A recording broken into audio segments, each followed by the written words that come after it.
আচ্ছা, আমি তোমাদের গৌরবদা, বেশি কথা না বাড়িয়ে অঙ্কটায় আসা যাক।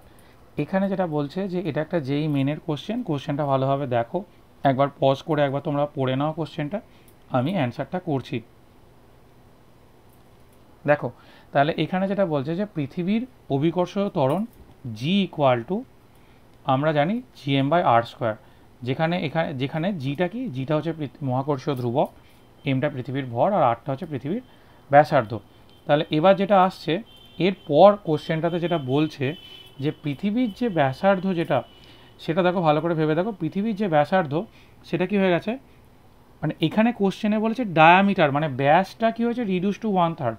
তাহলে ব্যাস যদি 1/3 হয় তাহলে ব্যাসার্ধ কি হবে 1/3 হয়েছে, এবং মাস রিমেন আনচেঞ্জ, মানে এমটা কি হয়েছে আনচেঞ্জড আছে।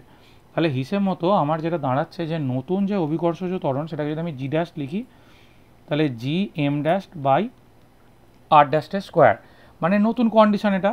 তাহলে নতুন কন্ডিশানে আমাকে কি বলছে, এম ড্যাশটা দেখো মাসটা আনচেঞ্জড আছে, মাস রিমেন কি বলছে, মাস রিমেন আনচেঞ্জ, এই যে এই জায়গাটা মাস রিমেন আনচেঞ্জ।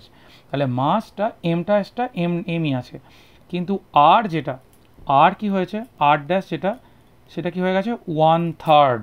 এখানে আরটা কি হয়ে গেছে রিডিউস টু 1/3 বলছে। তাহলে ডায়ামিটার যেটা 1/3 হয়েছে, মানে রেডিয়াসটাও কি হয়েছে 1/3 হয়েছে। তাহলে এবার এই দুটো কন্ডিশন কি করব আমরা এখানে পুট করব। তাহলে এবার দেখা যাক, তাহলে অতএব তাহলে এখানে জি ড্যাশ ইকুয়াল টু কি দাঁড়াচ্ছে, জি এম বাই আর ড্যাশের জায়গায় r/3 তার হোল স্কোয়ার যদি করি, তাহলে এখানে জি ড্যাশ ইকুয়াল টু তোমার কি দাঁড়াবে, তাহলে GM by R square by 9, এটা উঠলে 9 জিএম বাই আর স্কোয়ার। তার মানে তোমার জিনিসটা দেখো দাঁড়াচ্ছে G dash equal to 9 GM by R square. তাহলে এই 9টাকে আমি আগে লিখেছি, আর অলরেডি একটা জিনিস ভালো করে খেয়াল করে দেখো, আমরা জানি G equal to GM by R square. তাহলে G equal to GM by R square যদি হয় তাহলে 9, এটা 9g হচ্ছে। তাহলে নতুন যে অভিকর্ষ ত্বরণ পৃথিবীর যেটা হবে সেটা কত হচ্ছে, প্রাথমিক অভিকর্ষ ত্বরণের 9 গুণ। এবার আমরা অঙ্কটায় ফিরে যাচ্ছি। এখানে অঙ্কটা যেটা আছে, অঙ্কটা দেখো কি বলছে যে অ্যান্সার যেটা হবে, অ্যান্সারটা কত হবে এটা জিজ্ঞেস করেছে, যে অ্যান্সারটায় আর্থের কত। দেখো একবার অঙ্কটা যদি তুমি দেখো, দেখো একবার যেটা আসছে